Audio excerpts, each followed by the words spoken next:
Elhamdülillahi Rabbil alemin. Vel âgıbetu lil muttaqin. Vessalatu vesselamu ala seyyidina Muhammed. Khayri halqi Rabbil alemin. Ve ala alihi ve azvacihi ve evladihi ve ashabihi. Gurrul meyamin el muhaccalin. Ve men tebi'ahum bi ihsanin ila yevmiddin. Allahümme ahricna min zulumatil vehm. Ve akrimna bi nuril fehm. وافتح علينا بمعرفة العلم وسهل أخلاقنا بالحلم واجعلنا ممن يستمعون القول فيتبعون أحسنه اللهم لا سهل إلا ما جعلته سهلا وإن شئت جعلت حزن سهلا بقدرتك يا أرحم الراحمين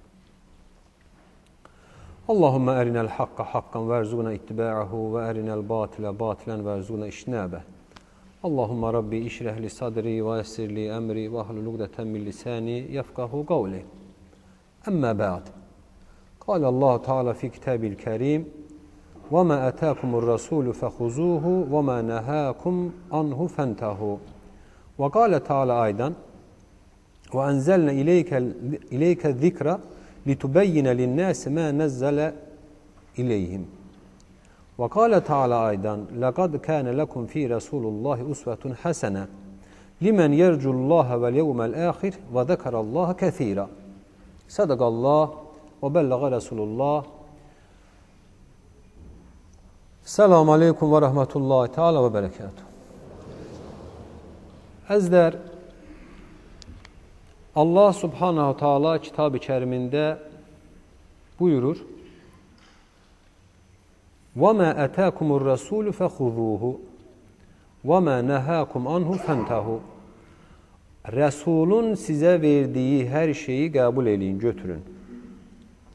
Resulun size verdiği her şeyi kabul edin, götürün.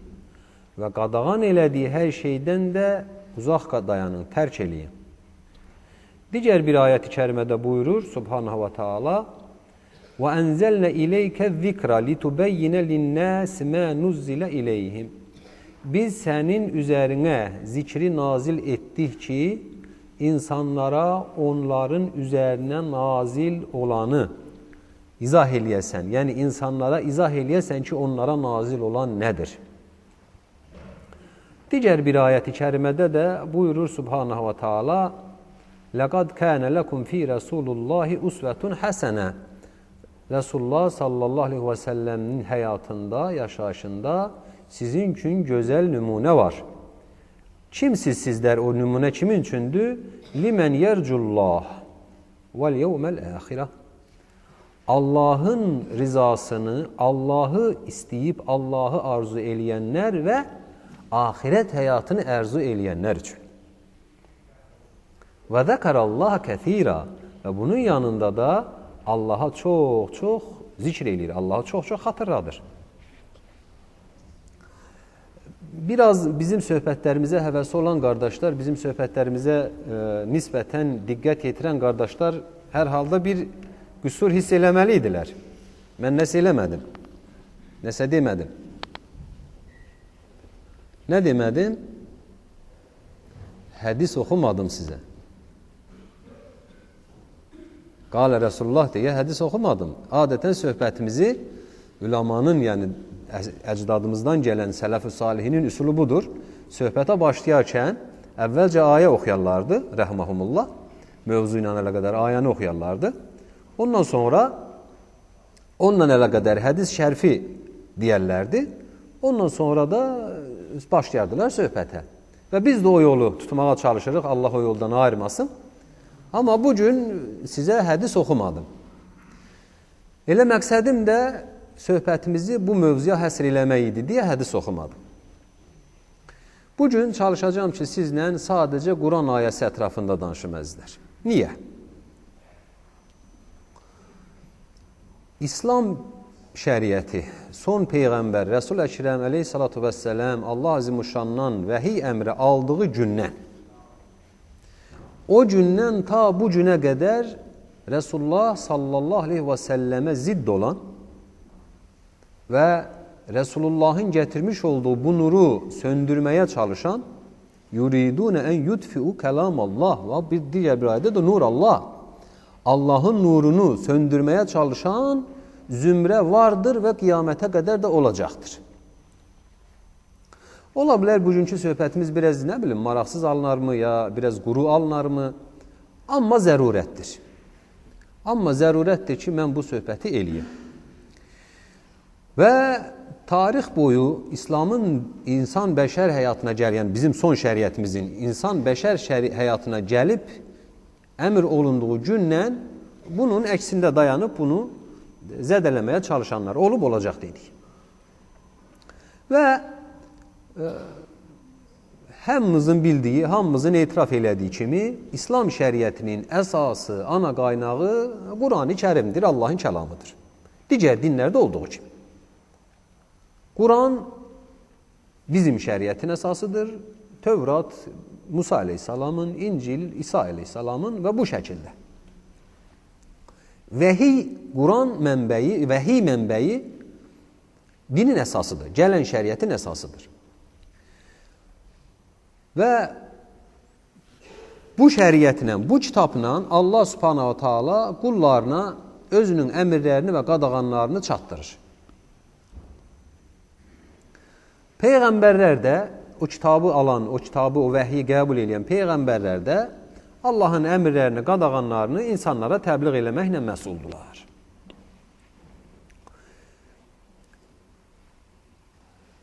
Necə ki, Resulullah sallallahu aleyhi və səlləmə Allah subhanahu taala özü ayət-i kəriməsində buyurur ki, "Qul lestu bid'an minər rusul." De ki, mən yeni çıxmış, özündən əvvəl olmayan bir peyğəmbər deyiləm. Mən də özümdən əvvəl gəlmiş kimi bir peyğəmbərəm. Onlar kimi bir peyğəmbər də mənəm. Yəni, mən insanlığın görmədiyi yeni bir şey deyiləm. Uydurma bir şey deyiləm. Peyğəmbər sallallahu aleyhi və səlləmə bunu dedirkən Allah subhanahu taala Peyğəmbər göndərmə sünnətinin vahid dəyişməz olduğunu, Peyğəmbər göndərmə qaidəsinin vahid dəyişməz olduğunu bir daha xatırladır insanlara ki, Allah vəhiy göndərər, Peyğəmbər də onu təbliğ eləyər. Və Peyğəmbər əleyhissalatu vəsələmin dövründə bu qəbul eləyənlər tərəfindən qəbul olundu, qəbul eləməyən tərəfindən qəbul olunmadı və nəticədə müsəlmanlar Rasulullah sallallahu aleyhi və səlləmin başına toplaşaraq bir İslam cəmiyyətini formalaşdırdılar. Sonra, təbii, heç kəsin əbədi olmayacağı kimi Rasulullah sallallahu aleyhi və səlləm də əbədi deyildi, Allahın təyin eləmiş olduğu ömrü bitdi və axirətə irtihal elədi. Özündən əvvəlki digər peyğəmbərlər kimi. Sadəcə Rasulullah sallallahu aleyhi və səlləmin digər peyğəmbərlərdən, əvvəlki peyğəmbərlərdən fərqli olaraq, əlavə olaraq, öz sağlığında ikən insanlara ona nazil olan vəhyi əzbərlətməsi ilə izlər. Qur'an-ı Kərimin digər vəhiylərdən, Tövrat və İncildən fərqi, ümmətin də onu əzbərləmək vəzifəsi idi. Qur'anı oxuyan zaman, Qur'ana istinad edən zaman, əsas şərt onu əzbərdən bilməkdir. Onun üçün də Resulullah Cəbraildən alıb, Cəbraildən də bu günə qədər səhih olan, məqbul olan, ağızdan qulağa olandır. İslamda bir silsilə, bir ustad silsiləsi vardır. Ağızdan qulaq eşidəcək, deyən ağız alimdir, eşidən qulaq tələbədir. Bir nəfər gedər özü sərbəst olaraq Quranı oxuyarsa, onun silsiləsi yoxdur. Onun oxuduğu Quran keçmişlərdə belə idi. 100 il bundan əvvəl belə idi. Bizim cəmiyyətdə burada. Amma bu gün də, yəni İslam ölkələrinin bir çoxunda bu gün də belədir ki, şeyxdən dərs almayan Quranı, şeyxdən öyrənməyənin oxuduğu Qurana əsas verilməz. Oxuyar, öyrənər, təcvid oxuyar, hafiz də olar. Amma onun silsiləsi yoxdur. İcazəti yoxdur deyilər. Mütləq gedib bir hafizdən, bir Quran biləndən icazət almalıdır. Bu şəkildə sıx bir tərtib qoydu Resulullah sallallahu aleyhi ve sellem. Və bu tarix boyu davam elədi. Resulullahdan sonra səhabə məlum bilinən şəkildə Quranı yazmağı qərarı aldılar və Quranı yazdılar. Ondan sonra sözümüzün canı odur ki, əzizlər, ondan sonra 3-cü əsrdə, 3-cü hicri əsrində Quran İslam cəmiyyətinin ana əsası oldu. Quran İslam cəmiyyətinin hökm, qanun çıxardacaq mənbəyi olaraq elmi əsasda da öz yerinə oturduldu. Elmi əsasda artıq. Artıq alimlər, səhabələr yoxdur, irtihal eləyiblər, Resulullah özü dünyada yoxdur, aleyhissalatü vəssələm. Artıq alimlər qarşıya çıxan müasir bir problemi həll eləmək üçün hariyə müraciət edirlər? Qurana.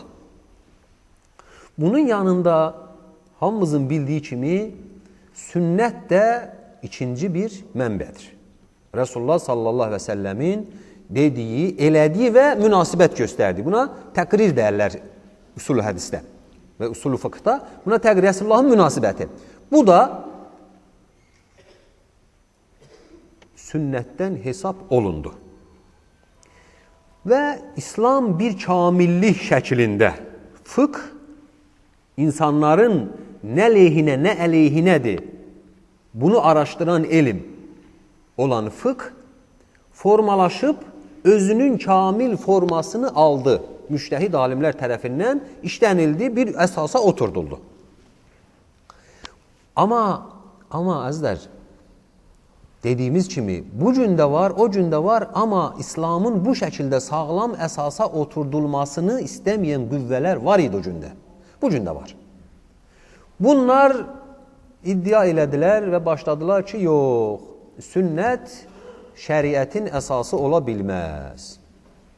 Allah özü Quranı indirib, Peyğəmbərinə öyrədib, bizə Quran yetər.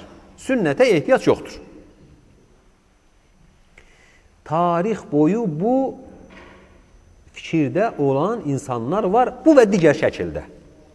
Və bəla burasındadır ki, axır zamanda bu səsi, yəni bu fikri söyləyənlər səslərini daha yüksəkdən eşitdirirlər.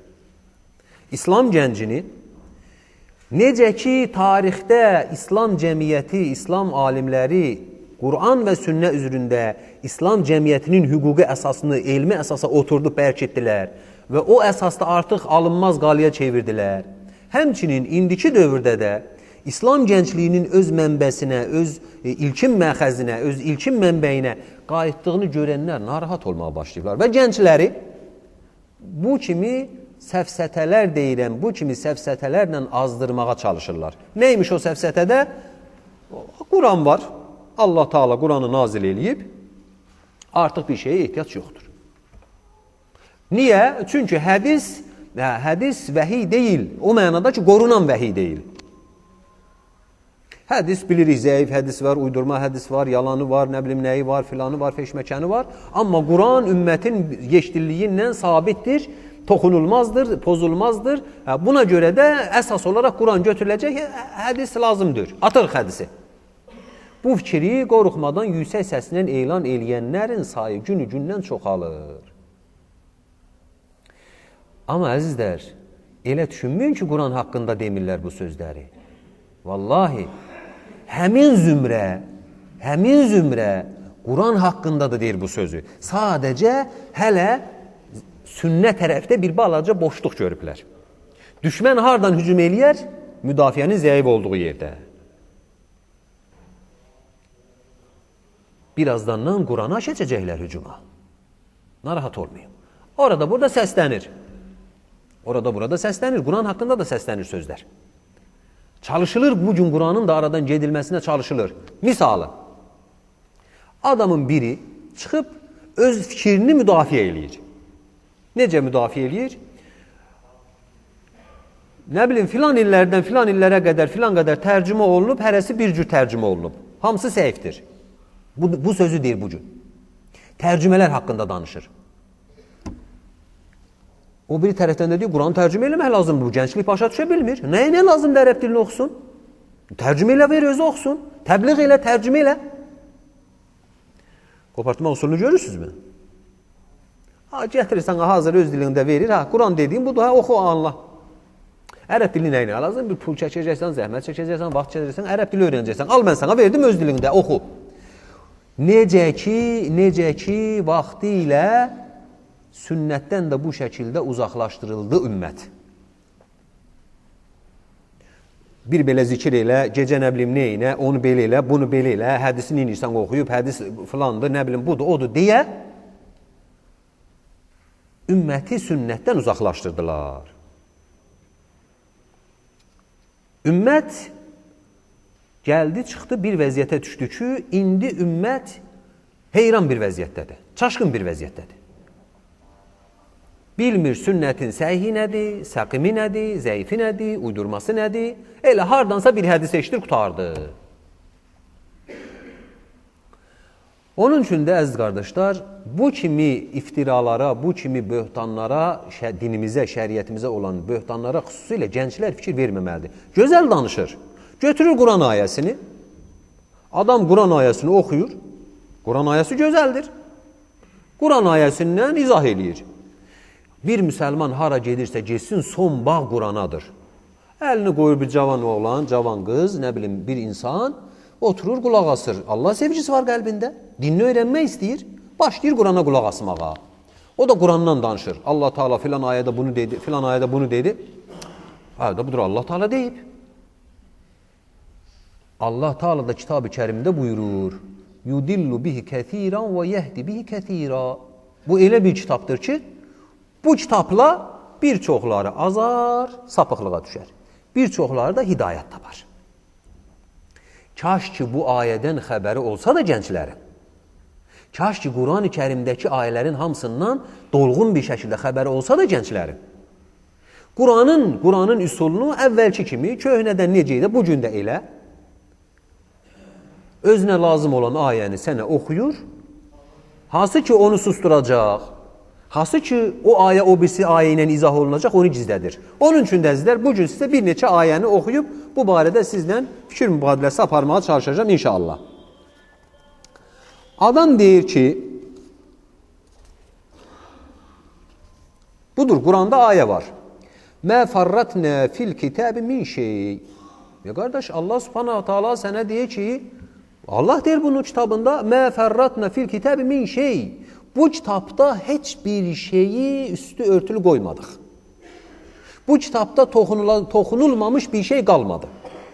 Hər şeyə toxunduq, hər şey haqqında fikir bildirdik. Allah deyir, Qurandadır. Digər bir ayəni oxuyur. Əvələm yəkfihim ənnə ənzəlnə aleykəl kitəbə yutlə aleyhim. Onlara kifayət eləmirmi ki, biz sənin üzərinə Quran nazil elədik və onlara axşam sabah oxunur. Get Quran oxu, tərcüməsini oxu. Quranda nə var o sana yetir.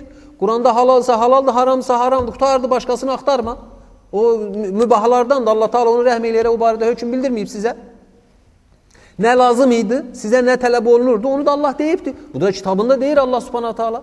Nəyinizə lazım sünnət gedəcəksən, orada axtaracaqsan, burada axtaracaqsan, nə bilim orada 1000 dənə hədis var, onun zəifi var, uydurması var, hədisin ricalı var, filanı var. Nə sənin insan bir belə əziyyət çəkib, sünnət lazım deyil, at geçsin deyir.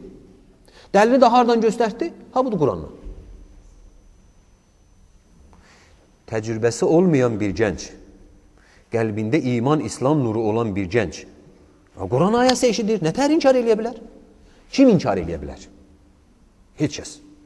Sadəcə yuharrifuna ba'dil kalimi an mavadi'ih. Sadəcə bu ayəni bilmir. Kəlimələrin bəzilərini öz mövqeyindən təhrif eləyərlər deyə. Təhrif eləyir. Ayənin öz mövqeyindən təhrif eləyir ayəni. Yuharriful kalim.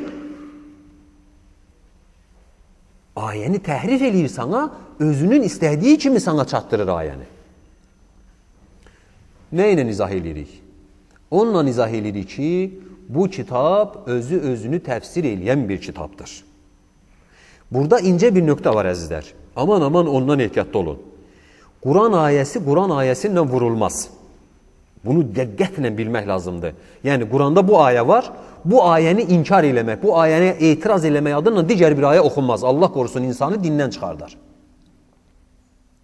Sadəcə bizə görə zahirən oxuduğumuz və üzərdə bir-birinin ziddini hiss elədiyimiz ayələrin təfsiri var, izahı var ki, qardaş, bu ayə belədir, bu ayə belədir, görürsən nətər bir-birini gəldi, tamamladı.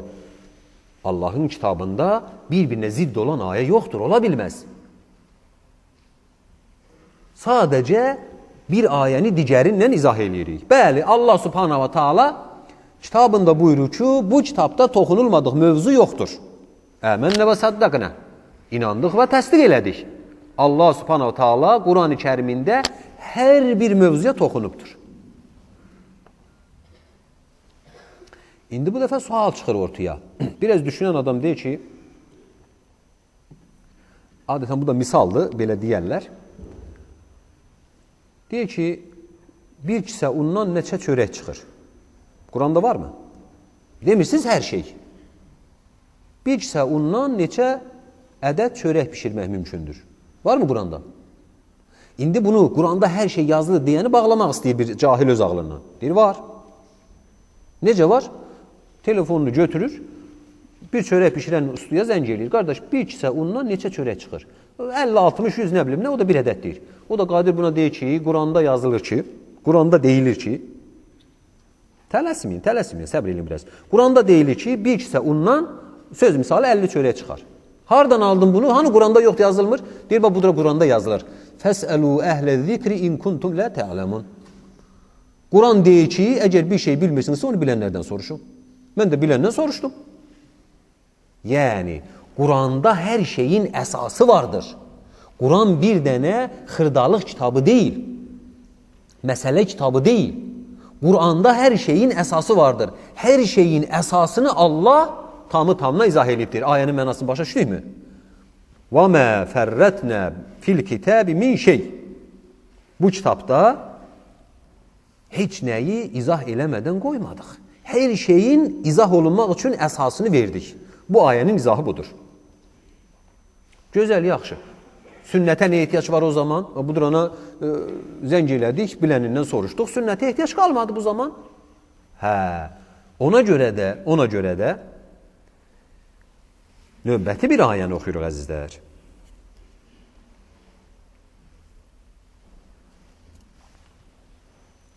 وَمَا آتَاكُمُ الرَّسُولُ فَخُذُوهُ وَمَا نَهَاكُمْ عَنْهُ فَانْتَهُوا. Peyğəmbər sizə nə verirsə götürün, Peyğəmbər sizə nəyə qadağan edirsə ondan da qayıdın, imtina eləyin. Peyğəmbər bizə nə verir? Peyğəmbər bizə nə verir? Peyğəmbər bizə Quran verir. Gətirib Quranı verir. Alın bu Quran. Təbliğ olunur, çatdırır. Əgər verdiyi Quranın bir hissəsini götürüb, bir hissəsini inkar eləmiş olsaq, bu ağıl karı olmur. Nətər Quran deyəcək ki, Quran nazil olur, ayə nazil olur ki, Quranın bir hissəsini götürün, bir hissəsini inkar eləyin. Peyğəmbərin bizə verdiyi nədir? Qurandır. Hələ bunu sünnə lazım deyil deyənlərin mövqeyindən danışıram. Məsələ sizi çaşdırmasın.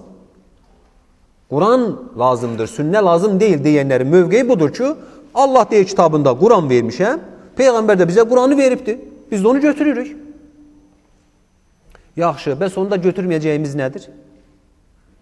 Bunu sağlam əhl-i sünnə cəmaatı deyir. Onda götürməyəcəyimiz nədir? Demək bu da Quranın təfsirinin nə idi? Pozulmasıdır. Allah subhanahu wa ta'ala Quranda olan hökmlərin izahını verərkən Resulullah sallallahu aleyhi ve sellem əmrinə tabi olub, qadağandan qaçmağı göstərir bizə bu ayına. Allah Resulü sizə bir şeyi əmr elədi mi? Quranda bir şeyi təfsir eləyərək, o əsasda sizə bir şeyi əmr elədi mi? Ona yerinə yetirin, baş əyin. Bir şeyi götürmə dedi, qadağan elədi mi? Əl çəkin. Bax, ayənin doğru izahı bu olur əzizlər. Digər bir ayəti kərimədə Allah daha açıq-aşkar göstərir. Təbii, əvvəldə də oxuduq bu ayəni. وَأَنْزَلْنَ إِلَيْكَ الذِّكْرَ لِتُبَيِّنَ لِلنَّاسِ مَا نُزِّلَ إِلَيْهِمْ. Biz sənin üzərinə zikri nazil elədik ki, insanlara onların üzərinə nə nazil olduğunu izah eləyəsən. Əgər onların üzərinə Quran nazil olduğunu izah eləməyə qalırsa, onsuz da bilir ki, Quran nazil olub. Bunu izah eləməyə ehtiyac yoxdur. Allah nazil eləyir, Peyğəmbər də deyir ki, sizə Quran nazil olub. Bunu neyini izah eləyəcək Peyğəmbər? Demək, Qur'an-ı Kərimdə olan ayələrin, hökmlərin izahı var hardasa. Nədir o izah? O izah sünnətdir əzizlər. O izah Resulullah sallallahu aleyhi və səlləmin sözləridir. Resulullah sallallahu aleyhi və səlləmin əməlləridir. Resulullah sallallahu aleyhi və səlləmin təqriri, münasibətidir. Amma nə yazıq olsun ki, sünnət lazım deyil deyib, Qurandan ayə oxuyan kəslər bu ayəni oxumaz. Sanki bu ayə kitabda yoxdur. Niyə oxumur? Çünki auditoriyasını elə inandırıb. Nəyinə lazımdır sənin Quranı oxumağın? Tərcüməni oxu, kifayətdir. Bir. İkincisi, auditoriyası da tənbəldir. Gedib öz araşdırmır. Xoca deyəcək, o da biləcək. Vəssalam. Sizə öz həyatımdan bir misal çəkim. Bir nəfər qardaşla nəsə söhbətimiz oldu. Bu adam, bu Allahın əsma-ül hüsnəsi var. Rauf, Rəhim, Rahman, Əhəd, Səməd. İnsan oğluna əsma-ül hüsnədən hasını vermək olarmı, olmazmı deyə bir söhbət oldu. Dedim ki, yəni təbii öz ağlımdan demirəm bunu, alimlərin sözüdür. Dedim ki, Rəhim və Rauf adını qoymaq olar adama. Oğluna Rahim adı qoya bilərsən, oğluna Rauf adı verə bilərsən. Amma Allahın əsma-ül hüsnəsindəndir. Deyir, qardaş, bu nə əsasla bunu deyirsən? Dedim ki, Tövbə surəsinin axırında Allah subhanahu wa ta'ala Resulullah sallallahu aleyhi və səlləmə Rauf və Rəhim deyə müraciət edir. Və kənə bil mü'mininə Raufə Rəhimə. Peyğəmbər aleyhissalatü vesselam haqqında Tövbə surəsinin sonunda belə bir ifadə işlətdim. Diqqət edin, qardaşlar. Tövbə surəsinin axırında Allah subhanahu wa ta'ala Peyğəmbərinə Rauf və Rəhim deyir. Əsma-ül hüsnədən insana abd sözü qoşmadan verilə biləcək iki addır. Qardaşım eləmə, yəni maraqlıdır. Adam gedib araşdırıb, Quranın tərcüməsini açıb, Tövbə surəsinin axırıncı ayəsini oxuyub. Bu da axırıncı ayədə deyil, axırdan əvvəlki ayədir. Yəni aşağıdan saysaq ikinci ayə. Bu da sadəcə başını qaldırıb ondan yuxarı ayəni oxumayıb. Sadəcə axırıncı ayəni oxuyub, orada deyilə bir şey yoxdur. Qardaş, hardadır sənin o Tövbə surəsində dediyin söz? Orada yoxdur elə bir şey. Ondan sonra Tövbə surəsinin Quranın tərcüməsini açmışam, göstərmişəm ki, qardaş, bax budur ana, bu Allah deyir ki, Peyğəmbər haqqında deyir ki, o möminlərə qarşı Rauf və Rəhimdir. Ondan sonra özü özünə güldü. Qardaş dedi, biz də belə millətik də, başımı qaldırıb yuxarısını oxumadım. Hansı ki oxumalıyam. Bundan sonra insanı azdırmağa, çaşdırmağa nə var ki? Belə bir insana səhv məlumatı verməyə nə var ki? Xoca dedisə qutardı, üstü möhürlü yazılı sözdür, qəbul elə, əməl elə. Nə ara, nə araşdır. Arif araşdıranı nə etmək lazımdır? Onu da çalışır ki, bu üsulla azdırsın. Güya ki, alimdir, oturur, belədir, elədir deyə istədiyi şəkildə insanları Qurandan qopartmağa çalışır əzizlər. Sonra yenə Sünnət-i Səniyyənin şəriətimizin ikinci babı olduğu, ikinci əsası olduğu haqqında digər bir ayəni də oxuyuram. İstədiyin qədər çox ayələr var. Amma ən açıq-aşkar məsəli ortaya qoyan ayələrdən biri, növbətisi. Əstağfirullah. وَمَا كَانَ لِمُؤْمِنٍ وَلَا لِمُؤْمِنَةٍ إِذَا قَضَى اللَّهُ وَرَسُولُهُ أَمْرًا أَنْ يَكُنَ لَهُمُ الْخِيَرَةُ مِنْ أَمْرِهِمْ وَمَنْ يَعْصِ اللَّهَ وَرَسُولَهُ فَقَدْ ضَلَّ ضَلَالًا مُبِينًا. وَمَا كَانَ لِمُؤْمِنٍ heç bir müminin وَلَا مُؤْمِنَةٍ heç bir müminə qadının Allah və Rəsulü İzə qadallahu və Rəsuluhu əmrən Allah və Rəsulü bir məsələni həll etdiyi zaman Allah və Rəsulü bir məsələni həll etdiyi zaman heç bir müminin və mümin qadının ən yəkunə ləhumul xiyərə fil əmr min əmr həmin məsələ haqqında bir ixtiyar sahibi olma haqqı yoxdur. Allah və Rəsulü bir məsələ haqqında bir hökm verərsə, heç bir mömin qadın və kişi o hökmdə bir rəy, bir ixtiyar sahibi ola bilməz. Və men ya'sillaha və rasulahu, kim Allaha və Rəsuluna üsyan eləyərsə, üzünə ağ olarsa, Allahın və Rəsulunun əmrinə əks gedərsə, fəqad dalla dalalan mubina, artıq açıq aşkar bir sapıqlığa, azğınlığa düşmüşdür. Məhəllu şahidlər ərəblər əziz qardaşlar. Bu ayədə bizə lazım olan istinad nöqtəsi, dəlil, sübut nöqtəsi haradır? Allah Teala nə buyurur kitabında? İzə qada Allahu və Rəsuluhu min əmr. Allah və Rəsulu bir əmir, bir məsələ haqqında hökm kəsərsə, Resulullah sallallahu aleyhi və səlləmin Quran özündən, Quran demək ixtiyarı varmı? Əbədən. Quran-ı Kərim özü deyir. Ləv təqavvəltə, əgər sən Qurandan bir hərfini dəyişsəydin, sənin şah dabarını mən qoparardım. Allah subhanahu ta'ala özü deyir. Resulullahın Quran demək ixtiyarı yoxdur. Özündən Quran demək ixtiyarı yoxdur. O zaman Allahla necə əmr kəsir? Quranı verən Allahdır. Hökmü verən Allahdır. Demirsən? Hökmü verən Allahdır, bəli. Və amma Allah burada deyir ki, Allah və Rəsulu hökm verərsə, Rəsulun verdiyi hökm hansıdır? Qurandır, Rəsul təbliğ elədi, başa düşdüm. Rəsul hökm vermədi, sadəcə təbliğ elədi. Rəsulun verdiyi hökm hansıdır bu zaman? İzah elə. İzah eləmək yox, bu ayəni oxumaz. Niyə oxusun ki? Rəsulunun verdiyi hökm sünnətdir. Onu deməz. Allah və Rəsulu, Allah vəhiy ilə, Rəsulu sünnətlə bir hökm kəsərsə, heç bir müminin və mümin qadının Allahın və Rəsulunun, Qur'anın və sünnətin kəsmiş olduğu hökmə ixtiyar sahibi deyil ki, onu inkar eləsin və yaxud müzakirə eləsin və yaxud dəyişsin. وَمَنْ يَعْسِ اللّٰهَ وَرَسُولَهُ Allah. İkinci dəlil. Bir ayədə iki dəlil var sünnətə. Kim Allaha isyan eləyərsə, Resulullah'a isyan eləmək, Qur'anı inkar eləmək demək deyil sənin sözündə o zaman. Resulullah'a inkar eləyirəmsə, Resulullah'a qəbul eləmirəmsə, diqqət eləyin əzizlər, diqqət eləyin. Əsas nöqtədir. Resulullah'a inkar eləyən açıq-aşkar zəlalətə düşmüşdür, deyir Allah Teala. Mən də Qur'anı qəbul eləyirəm, Resulullah'ı inkar eləyirəm.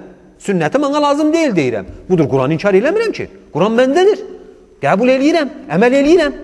Allah da deyir, Rəsulumu da inkar eləyirsən. Azğın olarsan.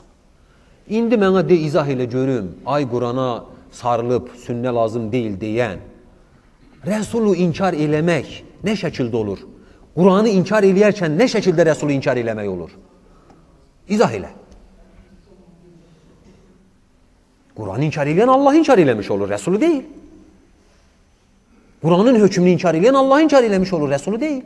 Amma Allah dedi, Rəsulu inkar eləyən də isyankar olar və azğınlığa düşər. Bu ayəni oxumaz. Bu ayəni gənclərə deməz. Nə yazıq ki, gənclər də internetindən, orasından, burasından, filan kəs adam meydana çıxıb, o axına düşüb axanlar da var. Axına düşüb axanlar da var, əzizlər. Nə ilə? Sən azad adamsan. Diqqət eləyin. Sən azad düşüncəli adamsan. Sən 1000 il bundan əvvəlki adamların düşüncəsi sana lazım deyil. Odura bir-birini qırıblar, nə bilim, neyin yiyiblər. Bu da cavan adamdır, biraz şeytan çox qıdıqlayır. Mən azad adamam, bunu fikir mənə lazım deyil. Ne inəyəcək? Hoppa, düşür çənginə. Ondan sonra da başlayır ki, yox, həqiqətən sünnətə ehtiyac yoxdur, Quran bizə kifayət eləyər. Son olaraq əzizlər, bir ayəndə sizə xatırladım, vaxtımız yaxınlaşır. Allah subhanahu ta'ala digər bir ayəsində buyurur, لِكُلِّنْ جَعَلْنَ مِنْكُمْ شِرْعَةً وَمِنْهَاجًا Allah. لِكُلِّنْ جَعَلْنَ مِنْكُمْ شِرْعَةً وَمِنْهَاجًا Sizin hər birinizə şir'ə və minhəc təyin elədik. O zaman sual olunur, şir'a nədir, minhəc nədir? Təfsir üləmasının böyük əksəriyyəti yehdilliklə deyir ki, şir'a əsaslardır, Qurandır, minhəc də sünnədir. Şir'a əsasdır, şəriət. Şəriət nədir? Quran, başlanğıc, əsas. Şərə başladı. Quran başladı şəriətə, sünnət onu ittiba elədi, davam eləyək, davamıyla gedərək nədir? İzah eləməyə başladı. Quran əsasdır, sünnət də onun açıq yoldur. Nəhc açıq, tam belə aydın bir yola dərərə bəzlər. Minhəc də o aydın gedilən yoldur. Bütün bu ayələrin yanında adam deyir ki, budur, Quran bizə deyir ki, sünnət lazım deyil. Əziz qardaşlar, qəlbində iman nuru çırpınan, qəlbi Allah sevgisindən çırpınan xüsusilə gənclərə xitab eləyirəm. Qardaşlar, bu kimi parıltılı amma ucuz, saxta sözlərə inanmayın. Allah Rəsulunun sünnətini də bizim üçün izlənəcək, tabi olunacaq, hökm olaraq Qur'anında sabit eləyibdir. Dəlillərini də bu dırana sizə oxuduq. Ona görə də orada burada ballı-ballı, ağıllı-ağıllı danışaraq, quru böhtan ataraq, sizin bilmədiyiniz, xəbəriniz olmadığı, öyrənmədiyiniz, rastınıza gəlmədiyiniz məlumatları gizlədərək, sadəcə bir yönlü, bir qənətli danışan insanlara qulaq asmayın. Quran və sünnə ikisi bir-birini tamamlayan bir şeydir. Quransız sünnə, sünnəsiz Quran naqisdir. İstədiyi də odur. İstədiyi də odur. Sünnə varkən Qurana bir şey eləyə bilməz. Sünnə varkən Quranı əlindən ala bilməz. Sünnə varkən Qurandan səni qopara bilməz. Sünnədən də qopmursa nə eləyəcək? Qopartmağa çalışacaq. Sən özün sünnəni tərk eləmədikcə o səni bu sünnədən qopara bilməz. Sünnəni tərk eləmək olmaz əzizlər. Və əgər diqqət elədinizsə, Allahın yardımından, təbii mənim hünərim deyil, yarım saatlıq söhbətim hardasa yarım saatdan artıq oldu. Sizə bir dənə hədis oxumadım.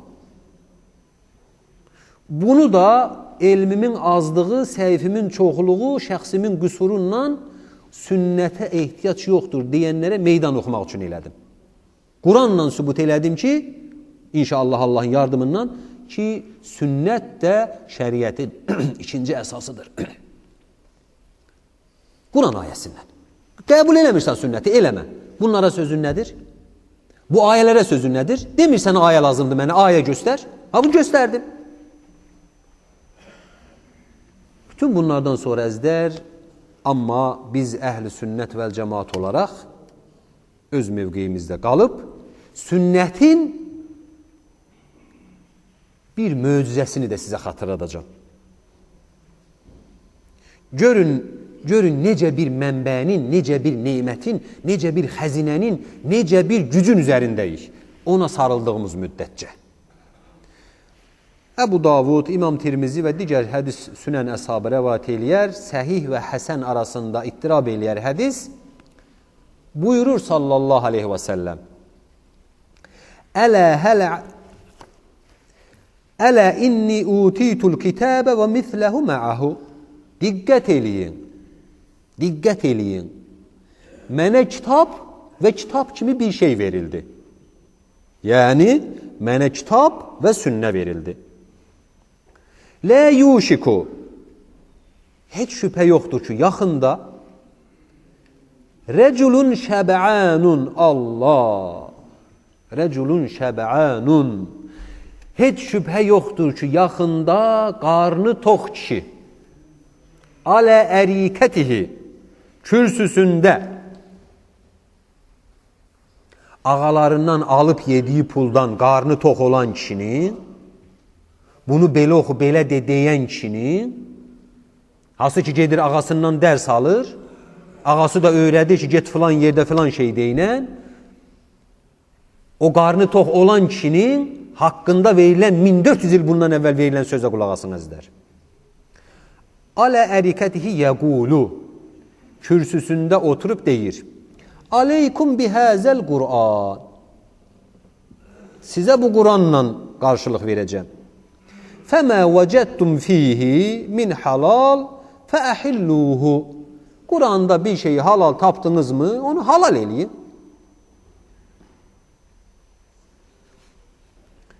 فَمَا وَجَدْتُمْ ف۪يهِ مِنْ حَرَامٍ فَحَرِّمُوهُ. Kur'an'da da bir şeye haram değildiğini taptınız mı ona da haram deyin. Ebu Davud mu? İmam Tirmizi mi? Ondan sonra bilmirəm kim mi? Hardan bilə bilərdi ki 1000 il sonra 2000-ci illərdə hansısa bir zındıq çıxacaq, səsini yüksəldərək, Kur'an lazımdır, sünnəyə ehtiyac yoxdur deyəcək, hardan bilə bilərdi? Ondan sonra da hədis uyduracaqdı. Hardan bilə bilərdi? Ay yazıq, ay miskin. Sünnə lazım deyil deyənlərə səslənirəm. Hardan deyə bilərdi bax bu hədisi? Hardan deyə bilərdi?